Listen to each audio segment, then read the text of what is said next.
এই জন্য মাধ্যমের উপর আবার নির্ভরশীল হওয়া যাবে না। এই জন্য আল্লাহ তাআলা আমাদেরকে সতর্ক করে দিচ্ছেন। আমরা শস্য উৎপাদন করব,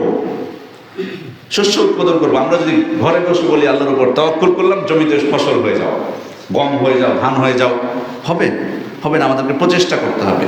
কিন্তু যদি আমি বলি যে আমি প্রচেষ্টা করব, হয়ে যাবে না, আল্লাহ তাআলা যদি ইচ্ছা না করেন সম্ভব না। এই জন্য আল্লাহ তাআলা বলছেন আনতুম আফারাআইতুম মা তাহরুসুন, তোমরা যে শস্য বীজ বপন করতেছো এই ব্যাপারে তোমরা ভেবে দেখেছো? আনতুম তাজরাউনাহু আম নাহনু যারিউন, তোমরা এগুলো উৎপন্ন করো নাকি আমি উৎপন্ন করি, আমি আল্লাহ? উত্তর কি হবে? আল্লাহ তাআলা উৎপন্ন করেন, কিন্তু আমরা করি কি? প্রচেষ্টা।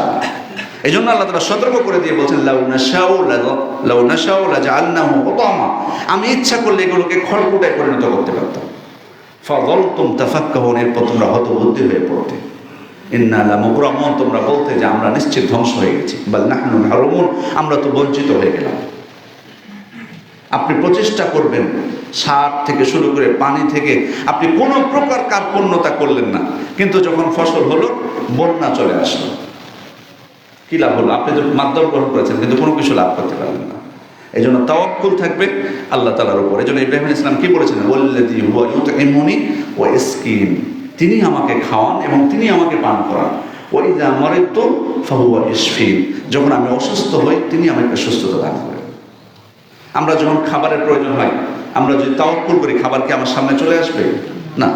যদি তাওয়াক্কুল করলে পানি আমার সামনে চলে আসবে? না।